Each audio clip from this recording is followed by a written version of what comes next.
Bonsoir à tous, très heureuse de vous retrouver pour cette nouvelle émission de Lumière intérieure. Cette semaine, j'ai le plaisir de recevoir un auteur-compositeur-interprète. Il s'est fait connaître il y a 20 ans du grand public en incarnant Moïse dans la comédie musicale Les 10 Commandements. Depuis, il a sorti plusieurs albums solo et son nouvel album, Grâce à toi, vient de paraître. Daniel Lévy est notre invité ce soir. Bonsoir Daniel Lévy. Bonsoir à vous, bonsoir à tous. Très heureuse de vous retrouver pour ce nouvel album. Alors, j'ai compté, si je ne me trompe pas, vous allez peut-être me le dire, c'est votre 7e album. Est-ce que c'est exact ou pas ? C'est ça, je pense que c'est ça. 7, c'est un très joli chiffre. Ça renvoie un peu à vous, parce que vous êtes, si je ne me trompe pas non plus, le 7e de votre famille. Oui, c'est un chiffre intéressant, c'est la fin d'un cycle aussi, 7. Et j'ai l'impression que cet album, c'est quelque chose d'assez abouti dans mon travail. Avec le temps, on arrive à se parfaire un peu. Et donc, c'est intéressant ce que vous dites. Ouais, le 7, c'est un beau chiffre. Ouais. Il y a de très jolis chiffres dans votre carrière. On va se les remémorer. Mais moi, j'aimerais d'abord savoir pourquoi ce titre, grâce à toi. Qu'est-ce qui vous a inspiré ce nouvel album alors, qui peut-être ? En fait, toi, il faut le mettre avec un T majuscule. Avec un grand T. Oui. Parce que c'est l'idée de l'autre avec un A majuscule. Oui. Toutes les relations à l'autre. Alors grâce à lui, bien sûr, grâce à vous, grâce à elle, grâce à tous ceux qui font que la vie est une merveille dans l'échange, dans l'altérité, et que on fait de la musique, c'est aussi pour que les oreilles les écoutent, les autres, qu'on ait un publicité du public. On est très voué à ce que les autres vous reconnaissent, on est reconnu que dans les yeux des autres. Tout seul, ça n'a pas tellement d'intérêt. Alors, grâce à toi, c'était, oui, l'idée d'être dans la reconnaissance, la gratitude. On traverse les épreuves et quelquefois, on a l'impression d'être mal loti, que la vie vous accable. Mais quand on traverse des véritables épreuves, ce qu'il en sort, c'est quelque chose de très joyeux finalement, et de très positif, parce que face à la grande épreuve, celle qui pourrait vous ôter de cette merveille qu'est le monde, eh bien, on est bien loti d'être toujours là, et on est dans l'obligation d'être dans une démarche positive, et d'être dans la reconnaissance de tout. Et bon, j'ai fait une chanson pour le monde hospitalier, je fais une chanson sur la relation à l'autre, celle qui partage ma vie, ceux qui m'entourent. C'est merveilleux d'être dans la reconnaissance. C'est pas. D'être dans la gratitude.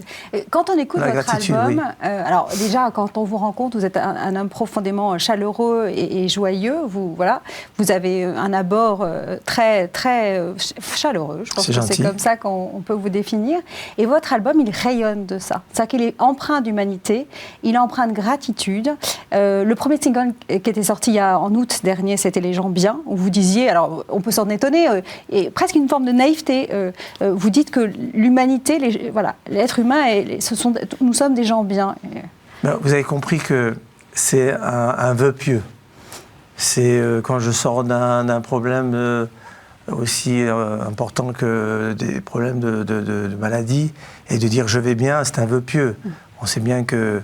C'est aussi le titre de vos chansons. Oui, parce je vais bien. Vous savez bien que rien ne nous appartient en dernier lieu. Ou qu'en partie seulement. On décide de pas grand-chose. Donc c'est la volonté d'aller de l'avant, d'avoir une démarche dans le positif. En appelant les choses positives, elles arrivent. Vous savez, c'est cette fameuse truc qui est à la mode, c'est l'attraction positive. De parler, pense bien, tout ira bien. C'est une démarche dans la vie. C'est ce que vous dites, grâce à toi, rendre grâce aux autres, à votre femme, à Dieu, c'est quelque chose, c'est votre démarche personnelle, c'est comme ça que vous fonctionnez. Ah oui, moi je me lève le matin, je dis merci mon Dieu. Ouais. Vous savez qu'il y a une histoire qui tend à dire plutôt que l'âme, pendant la nuit, remonte à sa source, elle va rendre des comptes, et elle revient, ou pas. Et il y en a beaucoup qui partent pendant leur sommeil. Et elle revient chargée du meilleur. Et c'est pour ça qu'on a une énergie le matin et qu'on repart. Je m'en rappellerai les prochaines fois pour mes prochains réveils. Alors, je disais qu'il y avait quelques très jolis chiffres dans votre carrière. C'est exact parce que, 7e album, bientôt 40 ans de carrière, vous allez les fêter quand ? Ça, c'est assez impressionnant. Mais c'est vrai que j'ai commencé à travailler véritablement de ma musique à 18 ans. J'ai fait mon premier single, je vais avoir 21 ans, mon album à 22, premier. Et depuis, voilà, jalonné par des expériences, des événements, des rencontres. Justement, des rencontres. Si vous retournez aujourd'hui sur ces 40 ans de carrière, quelles sont les personnes qui vous ont marqué? Vous vous êtes dit, celle-là, elle a quand même fait bifurquer ma vie, un peu. Oh, il y a Catherine Lara qui m'a mis le pied à l'étrier, je lui rends hommage parce que j'avais une chanson fétiche. Et à un moment donné, le jour où j'ai pris la première fois mon téléphone, j'avais 30 ans, j'ai eu du mal quand même. J'avais un peu de mal avec le fait d'y aller. Pourtant, je ne manquais pas d'ambition, mais je sais pas, je me complaisais peut-être dans ma cour, avec mon piano-bar, mes habitués, être la vedette d'un endroit. C'était plus facile à gérer que d'aller s'exposer à la grande difficulté qui est le marché du disque, d'être en compétition avec tous ceux qui font ce métier, les plus grands. Et puis Catherine Lara, j'ai envoyé... j'ai appelé le compositeur des Romantiques, c'était une comédie musicale. Comédie musicale, la première. J'ai adoré ça, les arrangements classiques qu'il y avait dessus. Et j'ai envoyé, il m'a dit, je ne vous connais pas, mais la magie avait fait que j'avais appelé la maison de disques, qui m'avait filé le numéro d'arrangeur, ça ne se fait plus. Et j'étais en contact, il m'a dit, mais je ne vous connais pas, envoyez-moi quelque chose. J'ai envoyé, il m'avait répondu le soir même, il était emballé. Il m'a dit, je vais te présenter Catherine Lara, elle cherche un Chopin pour sa comédie musicale. C'est pas mal pour commencer, Chopin. Ah ouais. Et donc, je me suis retrouvé avec Catherine Lara, et avec la même chanson que j'ai fait écouter, elle m'a embauché directement pour être Chopin et Musset. Mais vous savez que je m'appelle Frédéric en deuxième prénom. Daniel Frédéric, ouais. Frédéric Chopin, magnifique. Et ma mère pensait à Chopin quand elle m'a nommé Frédéric. Oui, c'était une grande mélomane. Oui, mais vous êtes d'une famille de grands mélomanes, parce que vous êtes mis au piano, vous avez fait 10 ans de conservatoire, mais j'écoutais une interview de vous il y a quelque temps ici, le piano, chez vous, c'était pas vous qui en jouiez, c'était vos sœurs, vous n'aviez pas votre place là-dessus. Non, il y en avait d'autres qui avaient... Mais on peut se mettre que un ou à deux sur un piano. Au max 2. Et donc il y avait des... Et je suis le dernier de la famille, donc moi j'ai pris les instruments qui restaient. Il restait un vieux tam-tam, donc du coup ça m'a aidé pour le rythme et le groove. Vous n'êtes pas resté au tam-tam parce que le piano, vous en jouez remarquablement bien, on a pu vous écouter. Alors, autre chiffre, je le disais en introduction, c'est 20 ans, ça fait 20 ans, je triche un peu, que la comédie musicale Les 10 Commandements vous avez fait connaître du grand public.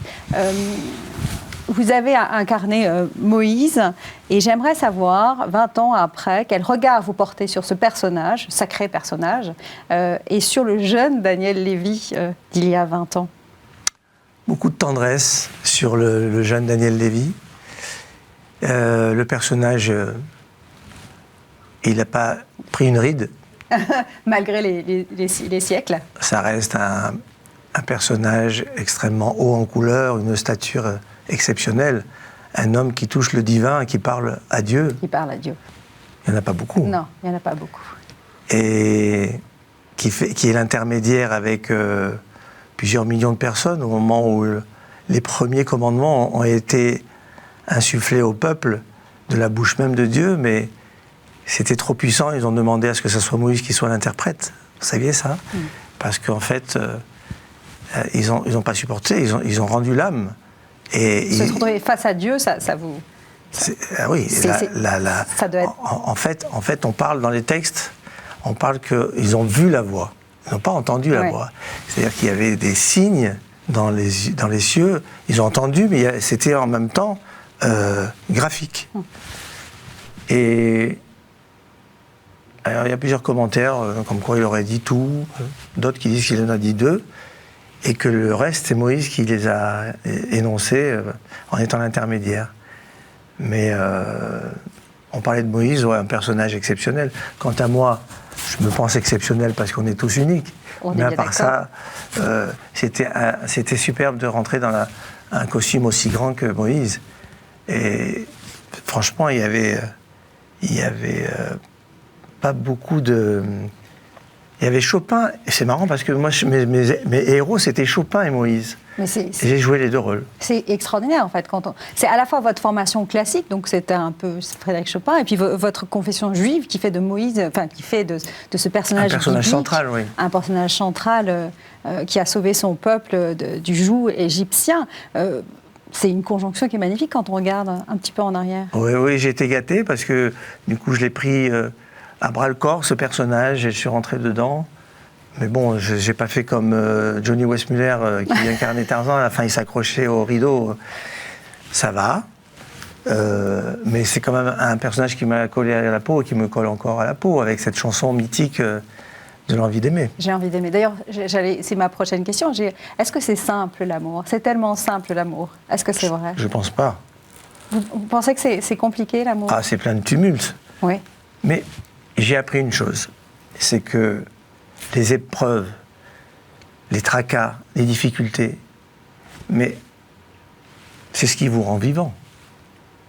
Vous savez, j'ai un joli adage qui dit que les poissons qui suivent le courant, ils sont portés par le courant, ben quelquefois ils sont morts, mais ils continuent d'avancer. Oui.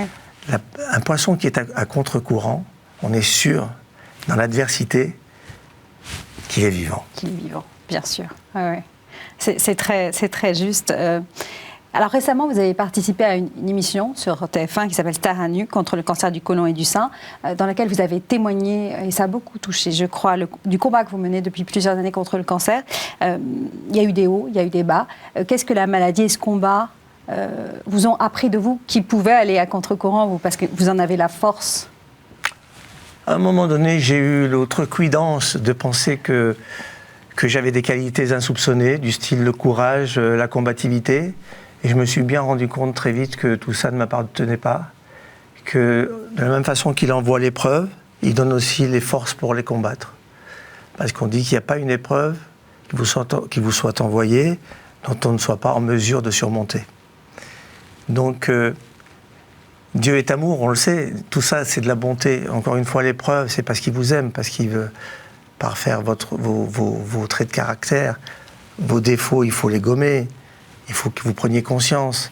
Que vous n'êtes pas un Dieu vous-même, que vous n'êtes pas... voilà, se remettre à sa place, à sa juste place. Oui, parce que on est tous... personne n'est à l'abri de rentrer dans une forme de satisfaction de soi, d'auto-satisfaction, et de penser qu'on est parfait. Les gens qui ont des défauts ne les voient pas toujours, parce qu'ils ne les voient pas. Autrement, je pense qu'ils feraient des efforts. Donc le défaut fait partie de soi, jusqu'à ce qu'on prenne conscience qu'on a un défaut. Des fois, il y a des reportages où les gens se voient, et tout d'un coup, ils découvrent des personnages. Ah, c'est moi, ça. Et on n'est pas à l'abri d'avoir plein de défauts, on en a plein. Et le fait de vivre l'essentiel, parce que les épreuves vous amènent à se délester du superflu, et de vivre l'essentiel. Et l'essentiel, c'est, je sais les matins, je sais la beauté des matins, je sais les promesses des rivières sans fin, je sais ces reflets d'or qui défient le temps, et les soleils insouciants. C'est dans une de mes chansons. C'est dans une de vos chansons. La beauté du monde, c'est quelque chose qui doit vous émerveiller. Encore faut-il être en mesure de regarder ça. Oui, en être conscient, savoir que vous pouvez le perdre, que nous sommes tous appelés à le perdre, puisque la mort est notre fin à tous. Bien sûr. Mais que en avoir conscience fait qu'on habite ce temps de façon plus intense. C'est ce que vous avez... Voilà, ce que vous sentez... L'essentiel est dans... Et nos trajectoires à nous les artistes, alors qu'on nous a rangés dans l'accessoire, eh bien, on se rend compte qu'on a un rôle essentiel. Parce que le regard qu'on peut porter sur le monde, et quelquefois, il est d'une justesse absolue.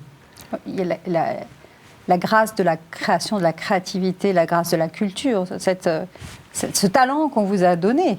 Oui, c'est un don. C'est pour ça que, grâce à toi... Vous devez l'utiliser pour le rendre, pour nous permettre, pauvres sans talent, de se rendre compte à quel point... C'est pas vrai, je ne pense pas que vous soyez sans talent. Mais j'ai l'impression que quand on vous a donné un don, ça n'a de sens que si vous le restituez. Autrement, tu prends tout pour toi. C'est le don, ok, je suis content, c'est pour moi. Ouais, c'est moi qui ai gagné. J'ai gagné quoi, pardon. Tu gagnes rien du tout. On t'a donné l'occasion de faire fructifier pour les autres ce qu'on t'a donné. C'est pour les autres que les gens peignent, c'est pour les autres que les gens écrivent des poèmes, c'est pour les autres que je fais de la musique. Il y a un très joli, il y a une parabole dans le Nouveau Testament qui parle de parabole des talents, voilà, qui parle de tous ces talents qu'on reçoit et qu'on doit faire fructifier. C'est ce qu'on doit au monde quand on a été beaucoup gâté. Merci Daniel Lévy. On arrive à la première partie de cette émission. Donc je rappelle le titre de votre album Grâce à toi. Très bel album avec des très beaux textes. On va en reparler. Hein. Merci. Mais on s'arrête là. On va maintenant vous proposer des mots. À charge pour vous de commenter ces mots. Vous allez voir, on les a choisis spécialement pour vous. À tout de suite. Ok.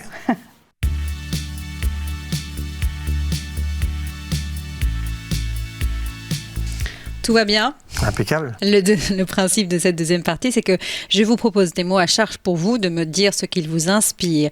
Et le premier mot, c'est racine. Racine. Bien, je pense que quand on est conscient de ses racines, quand on les nourrit bien, on a des chances d'avoir à la fin du cheminement et de la chaîne des jolies fleurs. On n'est jamais autant véritablement en phase que quand on fait référence à son ADN, à d'où on vient et qui on est, et pour donner le meilleur de soi-même. Cette solidité qu'on perçoit en vous, elle prend ses racines où dans votre histoire familiale ? Oui, j'ai eu la chance d'avoir des parents très aimants, des frères et sœurs très, très soudés, très liés, beaucoup d'amour, beaucoup d'amour. Quand on reçoit beaucoup d'amour, ça vous construit. On imagine les journées, les soirées, les week-ends chez vous, dans votre famille, avec 7 enfants, des parents et tout ça, avec beaucoup de musique. Est-ce que je me trompe ? Pas du tout, c'était ça au quotidien, mais on n'attendait pas les week-ends. C'était tout le temps. Il y avait toujours quelqu'un au piano, forcément tout le monde a appris le piano, il y avait la guitare, l'accordéon, ça chantait tout le temps. Et vous savez, quelquefois quand on est nombreux, on n'a pas possibilité de parler en binôme comme ça, ou en tête-à-tête, alors la musique est un moyen de communication pour tout le monde. Tout le monde communique en même temps, et donc c'était un moyen extraordinaire d'être en harmonie, ensemble tous, et en communion.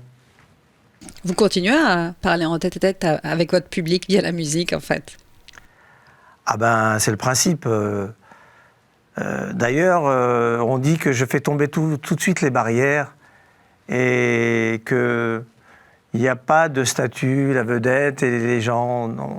On est dans un moment qu'on partage. Bon, moi j'ai ce rôle-là. Je suis censé envoyer la musique avec les émotions qui les accompagnent, qui accompagnent la musique.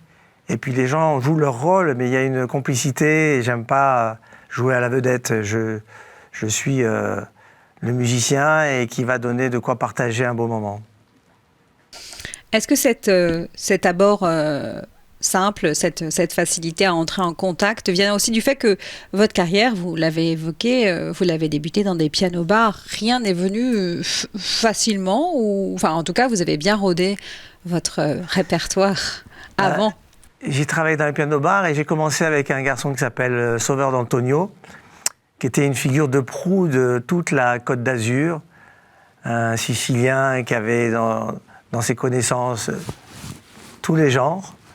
Et il m'a tout de suite appris qu'au-delà de la prestation, il fallait aller voir les gens, il fallait communiquer avec les gens et rentrer en contact avec eux. Et c'était important, et puis les gens revenaient nous voir parce qu'il y avait autre chose que de la musique, il y avait une complicité. Et donc, il y a aussi le fait que je viens d'un quartier qu'on appelle les banlieues, mais qui n'avait pas cette teneur-là comme elle a aujourd'hui. Il y avait beaucoup de communication, toutes les groupes ethniques étaient représentés, toutes les races, beaucoup de nationalités, et on vivait dans une parfaite harmonie. Donc, il n'y avait pas de problème de premier rapport, quoi. On avait un contact simple et rapide. C'est à Lyon que vous avez grandi. Vous êtes né à Constantine en Algérie, mais en fait, rapidement, vous avez déménagé en France. Je suis arrivé à l'âge de 3 semaines à Lyon. Donc, j'ai grandi à Lyon, oui. Vous gardez des bons souvenirs de cette ville? Bah oui, les premières années, l'enfance, jusqu'à ce que je sois un jeune homme, c'est des actes fondateurs, les amitiés qui sont toujours vérifiées, les premières histoires d'amour, tout ça, c'est là-bas que j'ai tout vécu. Vous êtes parti à quel âge de Lyon? Alors, à 3 ans et demi, donc j'ai eu le temps quand même de faire... Non, je plaisante, je suis parti à l'âge de 18 ans. Vous étiez déjà un tombeur? Oui, c'est ça. À 18 ans. Donc ça a été formateur, cette époque-là? Oui. Ben, on se construit là, on va à l'école, le conservatoire aussi, il y avait la famille, toutes ces anecdotes familiales, toutes ces choses très fortes en amour, le lien incroyable, ce qu'on conçoit de plus joli dans l'existence, ces liens indéfectibles. Et bien après, on se trimballe avec ce patrimoine, j'allais dire, toute sa vie. Vous étiez le petit dernier, on le disait, le 7e. Vos frères et sœurs, ils étaient comment avec vous? Plutôt à vous chamailler, à vous houspiller ou au contraire très protecteurs? Il y avait les deux. On est le chouchou et en même temps... alors, il y avait souvent des clans parce que 7 moins 1, ça fait 6, ça fait 3 et 3. Et donc, il y avait des clans et moi, ils me demandaient toujours de basculer sur un clan ou un autre. Donc, j'étais comme ça, un peu ballotté. Mais c'est les meilleurs souvenirs. Ça permet de négocier sa solidarité. C'est ça. Le fait d'être avec les uns ou les autres. En fait, vous êtes en position de force. J'ai un frère qui me disait, si tu me tiens les pieds, je te donne un franc. Alors, il me donnait 1 franc. Alors, moi, j'en pouvais plus. Il faisait exprès d'avoir les pieds très lourds comme ça.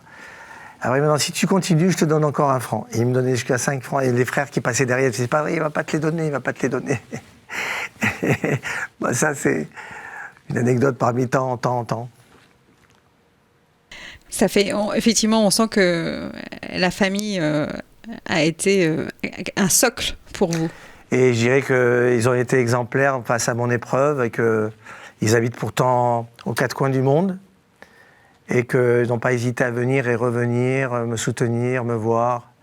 D'ailleurs, dans les bons moments comme dans les mauvais, ils sont très, très là, quoi. C'est une famille en or, comme dirait l'autre. C'est une parfaite suite au prochain mot, une parfaite transition, puisque ce deuxième mot, c'est épreuve. Eh ben, j'ai fini par aimer ce mot. J'en ai fait une chanson. Et l'épreuve, c'est un cadeau. C'est un cadeau qui vous est envoyé pour vous remettre en question, vous remettre en phase, vous réajuster, pour vous éprouver, c'est sûr, pour souffrir souvent, mais j'allais dire encore une fois que quand on est sollicité de quelque façon que ce soit, c'est qu'on est vivant. Et quand on est vivant, c'est le meilleur cadeau. Après, quand on arrive à être conscient véritablement de l'absurdité, de la folie et du miracle qu'est la vie, comme si c'était acquis, on avait le droit de se plaindre, parce que, voyez-vous, j'ai pas mon quota de ceci ou cela, mais de quel droit? Est-ce qu'on a le droit? Qu'est-ce qui est dû, plus que d'avoir eu la chance d'être vivant dans ce monde et d'être conscient de l'être? Alors ça voudrait dire qu'on peut se plaindre et que les autres qui sont à Calcutta, dans les taudis, il y a une raison à ce qu'ils soient là-bas et que moi j'ai une raison à jouir de ce monde mieux qu'eux. Non, il n'y a pas de règle. Il y a un calcul qui est celui de Dieu et lui il sait pourquoi telle personne n'est pauvre, l'autre riche, l'autre avec un don, l'autre avec des problèmes. Ce monde-là, nous le possédons qu'en partie. Vous faites allusion dans votre album à cette épreuve. Il y a un titre, Épreuve. La chanson est très belle. Et j'aimerais savoir à qui vous vous adressez. L'épreuve, c'est aimer. La peur n'évite pas le danger. Et j'aurais pu t'en vouloir. Il aurait été facile de t'en vouloir. À qui on peut s'adresser? Au Tout-Puissant, au Maître du monde. Mais l'épreuve, c'est d'arriver à faire l'impasse sur le premier degré, le premier plan, la souffrance, et de comprendre qu'elle vous est envoyée pour vous amener à vous parfaire. Donc l'épreuve, c'est de continuer à t'aimer. L'épreuve, dites-vous, dans cette chanson, c'est de douter. Oui, exactement, parce que quand on doute, c'est qu'on est plus fort et que l'épreuve devient encore plus difficile à surmonter. Parce que si vous n'avez pas la foi, les épreuves difficiles, on ne s'en remet pas. Vous avez douté? Oui, j'ai eu peur, j'ai douté, mais très peu, en fait. J'ai douté parce que il faut une grande dose de confiance en soi pour dire que je vais passer le cap et que je vais m'en sortir. Mais la foi ne m'a jamais quitté et je suis rentré dans des conversations très intimes avec le Tout-Puissant. Et il m'a répondu. Elle a alimenté votre musique, votre créativité? Oui. Quand je dis marche et avance, c'est très ancré sur la réalité de ce monde. Avance, c'est concret, c'est cartésien. Mais j'aime assez, tout comme la musique qui représente rien de palpable, la spiritualité, et pourtant qui est tellement importante, qui est tellement ancrée en nous et qui nous aide à avancer. Donc, bien sûr, ça fait partie de mon personnage et je pense qu'elle se traduit dans ma musique. Est-ce que quand vous aviez des difficultés à avancer, parce que vous en avez eu, est-ce que vous aviez eu des difficultés aussi à composer? Est-ce que quand on souffre vraiment, enfin profondément, quand on est affaibli, est-ce que la musique vous a aidé ou vous étiez incapable de composer? Ma femme qui m'accompagne depuis pas très longtemps, mais qui a traversé l'épreuve avec moi, ces 3 mois à l'hôpital, elle ne m'a pas lâché. Et un jour, elle est arrivée en bas de l'hôpital, et il y a toujours des gens de la sécurité, ils lui ont dit elle est arrivée avec un piano. Elle était aidée parce qu'il est lourd, un synthé. Et ils lui ont demandé, mais où vous allez comme ça? Elle a dit, je vais en réa. Je vais en réa avec un piano. Et en fait, elle a eu la bonne idée de me placer mon synthé en face de moi. Et que je regardais avec mépris au début, comme s'il m'avait trahi, comme si toute cette joie que j'ai pu mettre là-dedans, toute la musique que j'ai pu créer, eh ben, elle était là comme pour me narguer. Et puis, petit à petit, je l'ai réapprivoisé. Merci beaucoup, de là-haut. Et jusqu'au jour où j'ai pu avoir la force de jouer. Ça a été très, très émouvant. Mais jusqu'alors, je ne pouvais même pas regarder le piano. Mais ça a été un élément pour me rappeler quand même que j'avais des choses à faire, j'avais un avenir, que j'avais fait des choses et que la musique pouvait m'aider dans ce moment-là. La musique habite votre présent, elle le rend vivant. Elle fait partie de moi, c'est sûr, depuis le temps. Et vous vous rendez compte, j'ai l'occasion de rencontrer à travers vous, par exemple dans cette émission, un auditoire qui peut écouter mon histoire. C'est très flatteur et c'est très gratifiant. Je crois que tout le monde peut écouter votre histoire et en faire sa part personnelle. C'est votre humanité qui parle à l'ensemble, à notre commune humanité. Merci de me dire ça. En tout cas, l'idée, c'est que je me sens un citoyen du monde. Je me sens tellement proche de tous. La preuve, je ne suis pas épargné par les aléas de la vie, les épreuves de quel ordre que ce soit. Et donc, si je fais passer une quelconque humanité, tant mieux, parce que je suis un véritable être humain. On va passer au 3e mot, qui découle parfaitement aussi de ce mot épreuve, c'est gratitude. Ben, ça vient tout de suite après, parce que si on passe l'épreuve, qu'on est en passe de la passer, eh ben, on ne peut que être dans la reconnaissance, dans la gratitude. C'est cette idée-là, grâce à toi, le titre de l'album. C'est merci, merci l'autre, merci vous. Encore une fois, merci à tous ceux qui font que j'ai envie d'avancer, que j'ai envie de continuer, de chanter, d'avoir le retour. Ça m'intéresse vraiment, le retour des gens sur mon travail. Alors, moi, quand je fais un album, c'est Daniel Lévy qui a fait l'album. C'est pas, je vends pas des légumes. Si le fruit est pourri, ben le fruit est pourri, mais il n'y va pas de la renommée ou très peu de la renommée du forain. Mais moi, quand je fais un album, c'est mon nom que je joue, que je mets en banco, comme ça, sur la table. Donc, c'est important, quand même. En 2017, vous aviez sorti justement un album éponyme, Daniel Lévy, dans lequel vous parliez de... Il y avait un titre, très beau titre, qui s'appelait « Réconcilier ». Réconcilier les jours de pluie. Les jours de pluie, réconcilier, jours de soleil et de pluie de ma vie. Ben, c'est un peu la même idée.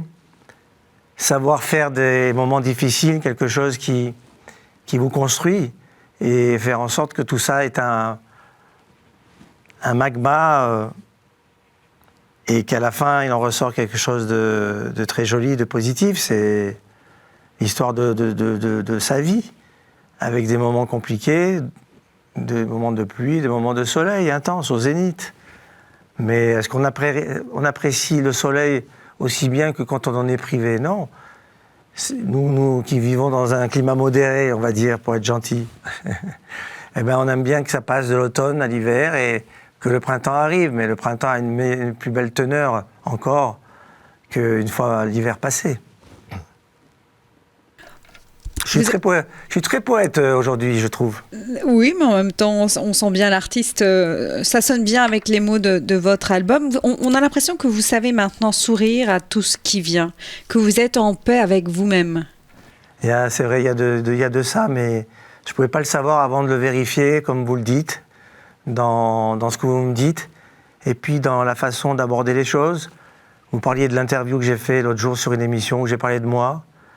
Et les commentaires qu'on a pu avoir là-dessus, c'est qu'on avait l'impression que tu parlais à un proche. Ben, je me suis un petit peu délesté de tout ce qui fait que quand on n'est pas sûr de soi, on emprunte une façon d'être, et puis on s'écarte de ce qu'on est véritablement. Et c'est dommage, parce que rien de plus beau que de parler avec son cœur, parce qu'on touche les cœurs. C'est un mécanisme imperturbable, ça, et toujours vérifié. Alors, je peux parler avec mon cœur, mais peut-être qu'il y a des manières qui sont rajoutées, alors que d'être dans la simplicité des mots et l'authenticité de ce qu'on a à dire simplement, sans détour, eh bien, c'est encore mieux. Mais c'est vrai que des fois, ça prend du temps. Du temps et une certaine force de caractère aussi. C'est difficile de parler de soi de façon honnête et authentique quand on vit dans un milieu d'artistes où il faut avoir une certaine carapace, une certaine cuirasse. C'est antinomique, je dirais même presque. Mais en même temps, le jeu du show business, c'est d'être dans le paraître, dans le spectacle, dans l'entertainment. Moi, j'ai eu du mal à faire ça, même si j'adore être dans l'entertainment pendant mes concerts. Mais c'est indissociable de ce que je suis vraiment, je crois que les gens perçoivent ça. C'est que je suis un artiste qui vient livrer ce qu'il est et j'ai pas besoin d'en rajouter, quoi. Vous n'avez jamais fait de compromission avec vous-même depuis 40 ans, depuis le début de votre carrière. Vous êtes resté en accord avec ce que vous êtes profondément? Oui, je crois. Alors, à mon détriment de temps en temps, parce qu'on est dans un monde du show business, encore une fois, qui a l'industrie du disque, qui a des formats. J'ai pas toujours respecté les formats. Et donc, je suis un peu un électron libre. Mais c'est ce qui fait aussi que, pour je trouve un plus large public encore qu'avant, ça a son charme et ça remporte de l'adhésion. Les gens aiment voir un artiste qui leur ment pas, quoi. Oui, et écouter les paroles qui les touchent, parce que ce sont des paroles très humaines. Il y a quelque chose qui est très touchant aussi chez vous, c'est l'hommage que vous rendez à la femme qui est à vos côtés. Il y a une chanson, hein, Elle et moi. C'est surtout sur ma vie. Parce que Elle et moi, c'est dans le jeu de la séduction, les prémices d'une rencontre. Mais Elle et moi, c'est un serment sur ma vie. Je te jure de t'emmener à l'aventure. C'est, pour l'anecdote, un jour après mon opération, on n'a pas jugé bon de me mettre dans des soins un peu intensifs. On m'a laissé seul dans la chambre et en fait, j'étais en train de partir. J'étais en train de tomber dans une chute de tension terrible et j'étais en train de faire une septicémie. Mais ma femme, si elle ne s'était pas trouvée là, qu'elle ne m'ait pas touché, en vérifiant que j'étais devenu très froid et qui a alerté le personnel, ben, je pense que je ne serais plus là. Et donc je lui dois de fait beaucoup, mais sans compter tout ce qu'elle a fait pour moi depuis que j'ai rencontré. Je me sens beaucoup plus libre qu'avant. J'étais dans une histoire compliquée. Et j'ai vérifié ce que c'était une femme pour un homme qui est là, qui vous épaule, qui vous donne tout ce qu'elle a. C'est très beau. Je suis obligé de lui rendre hommage. Vous le faites très bien. Et on va passer au 4e mot, qui est l'apothéose de cette deuxième partie, puisque c'est le mot Dieu. Dieu est Dieu dans tout ça, je le savais. Ben Dieu, gloire à lui. Le Tout-Puissant, le Maître du monde, celui qui nous guide, celui qui nous fait croire qu'on a le libre arbitre. D'ailleurs, dans la confession musulmane, on parle du mektoub, c'est-à-dire du destin, que tout est écrit. Mais je suis plus adepte de la destinée parce qu'on se l'écrit. Mais les deux sont valables. C'est-à-dire, dans sa grande bonté, les choses, c'est lui qui les décide à leur fin. Il sait où ça va, il sait, même s'il nous fait passer par des chemins de traverse, il sait où il va nous amener. Mais il nous fait croire qu'on a la décision. Et on a cette décision. C'est un concept très difficile à cerner, que effectivement, les choix vont déterminer les chemins qu'on va prendre, mais à la finalité des choses, c'est quand même lui qui sait où on va. C'est compliqué à comprendre, mais c'est dans sa grande bonté l'idée que s'il était Dieu de façon implacable, il n'y aurait aucune raison d'être là avec les choix, les erreurs, la faute d'Adam et Ève qui ont déterminé le cours de l'humanité. Mais en même temps, s'il avait voulu nous faire parfaits, on aurait été des anges. Mais on a plus de mérite que les anges, nous. Parce que nous, on n'est pas dépourvus de défauts. Et sa créature est parfaite dans le sens où elle est perfectible. Dieu nous a créés aussi, alors perfectibles, et ça c'est notre travail personnel. Il nous a créés aussi co-créateurs. On a tous une part de divin en nous. Ah oui, on dit que même dans la procréation, on est à 3 sur le coup. La femme, l'homme et Dieu.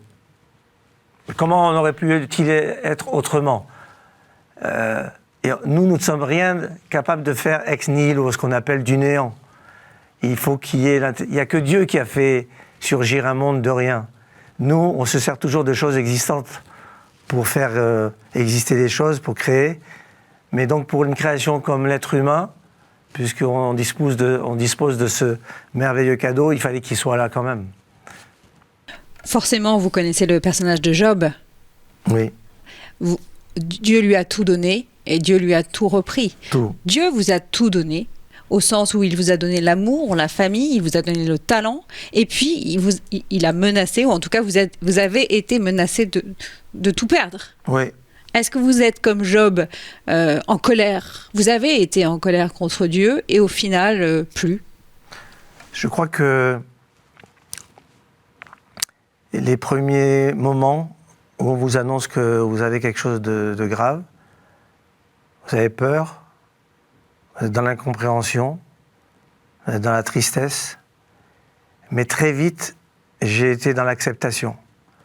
Et je pense, ce qui m'a sauvé, ce qui me sauve à chaque jour, moi je peux répondre que de jour en jour, parce que chaque jour est une vie, mais l'acceptation, c'est l'idée d'avoir compris très vite que c'est encore une histoire des autres. Ça n'arrive pas qu'aux autres. Ça peut t'arriver, la preuve, ça m'arrive. Incroyable. Moi, j'ai pas fait les tests comme j'ai témoigné dans l'émission. Et j'ai été là-bas pour témoigner, pour dire qu'il faut surtout pas être laxiste et qu'il faut faire les tests de dépistage. Mais rien n'arrive, tout peut arriver et ça n'arrive pas qu'aux autres. C'est pour ça que je me sens tellement humain, comme vous dites. On est tous logés à la même enseigne, mais l'idée d'accepter ce qu'on vous envoie, c'est l'idée de dire que, comme si j'avais le droit de grogner. Comme si celui qui est parti d'un accident en traversant la route, lui, il méritait. Celui qui est parti pendant la Shoah, il méritait. Celui qui naît sans bras ou tétraplégique, il mérite. Ça serait très, très, très, très, très déplacé de ma part. Très insolent, très indécent d'avoir cette attitude-là. Donc, moi, ce qui m'arrive, quand bien même on le souhaite à personne et puis on ne se le souhaite pas à soi, eh bien, il faut l'accepter. C'est le début de la guérison. Il y a une nécessaire humilité face à la maladie?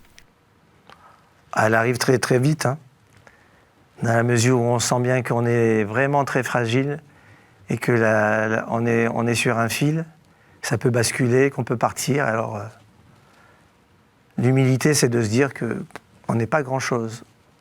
Ou alors, comme une machine extrêmement sophistiquée, on est très fragile. Vous avez été tout puissant, Moïse, sur scène, avec ce succès qu'on a connu et dont on vous parle aujourd'hui encore. Et puis vous avez été tout petit face à la maladie. Vous êtes confié aux médecins, vous avez été dans leurs mains. C'est un parcours étonnant. Oui, je l'avoue. Surtout que la notoriété telle que je l'ai connue vous amène à côtoyer. Enfin, moi, j'avais une espèce d'habitude.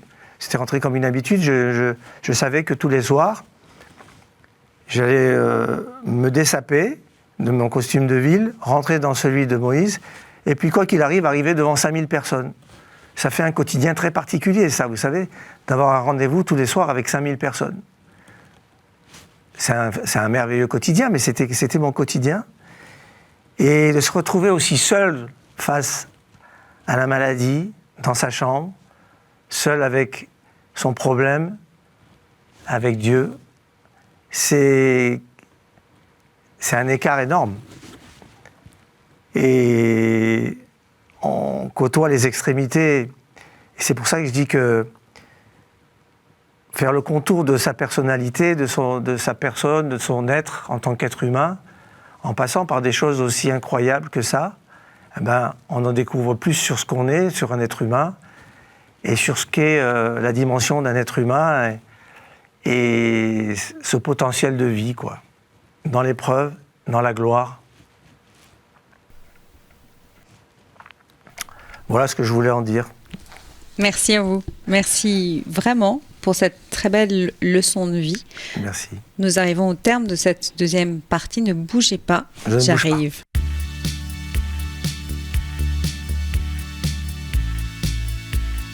Tout va bien?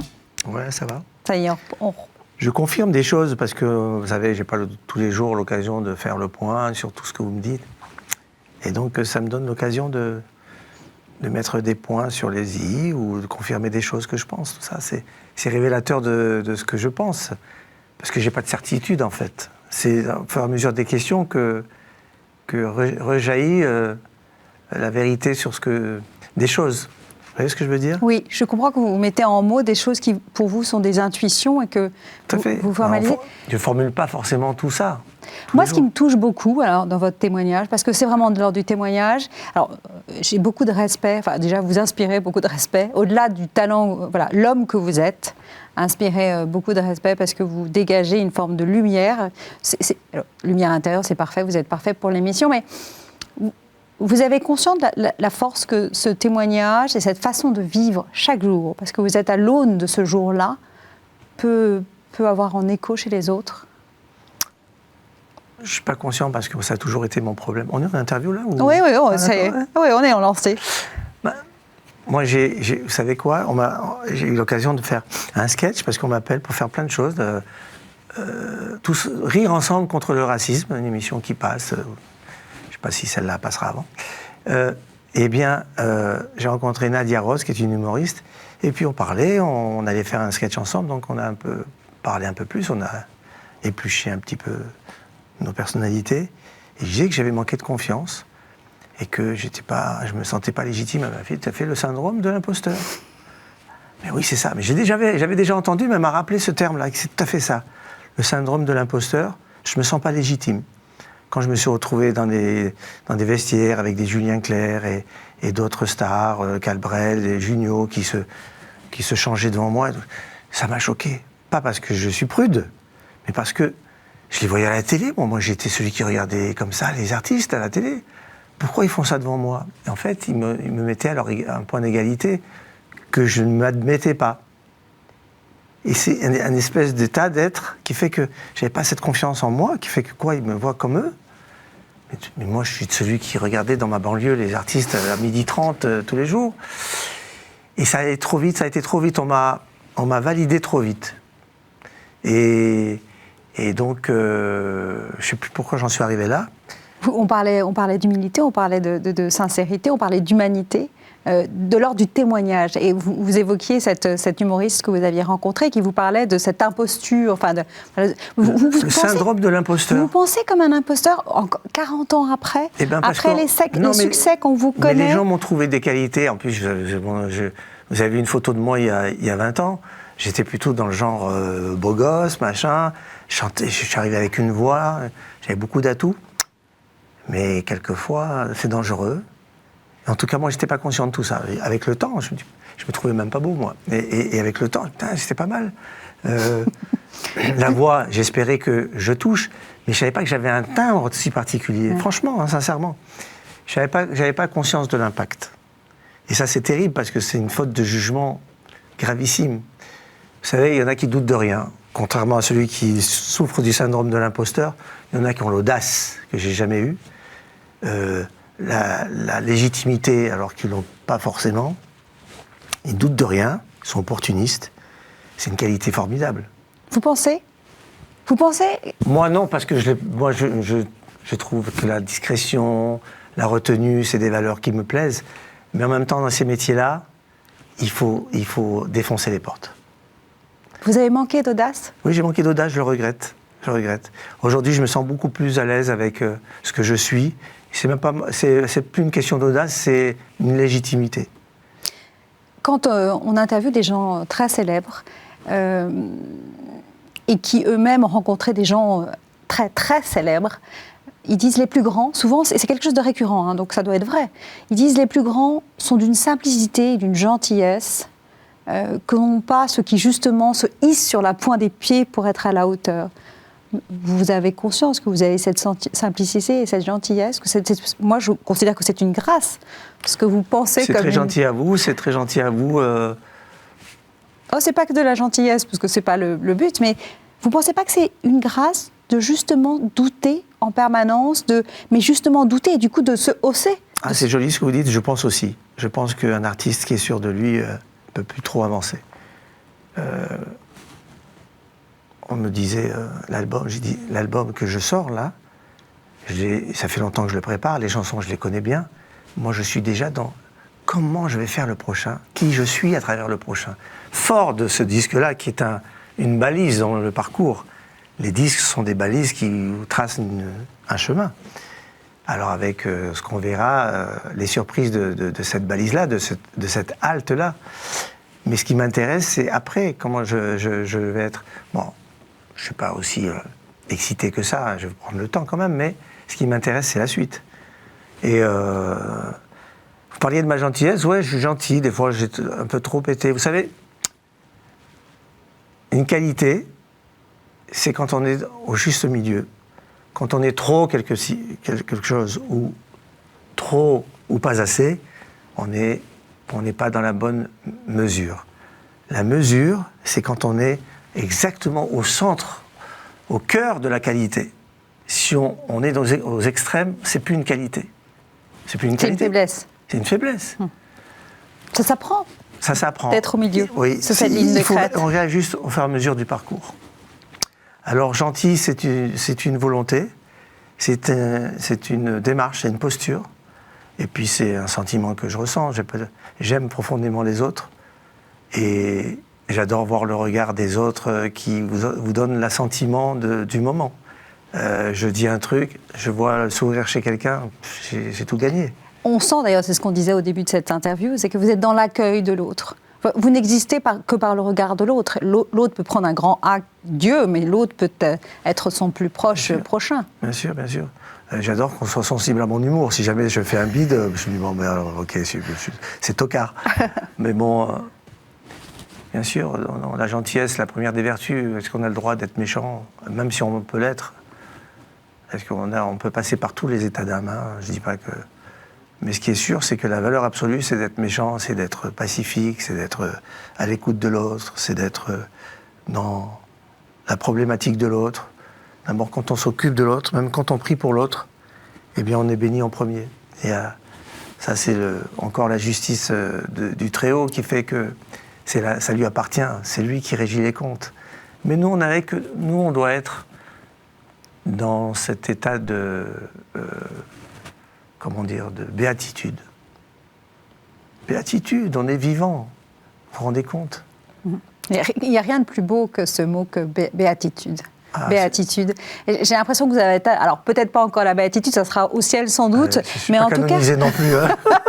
Non, mais vous avez une belle parole d'homme en chemin. Oui, j'ai envie de tout ça, bien sûr. Ouais.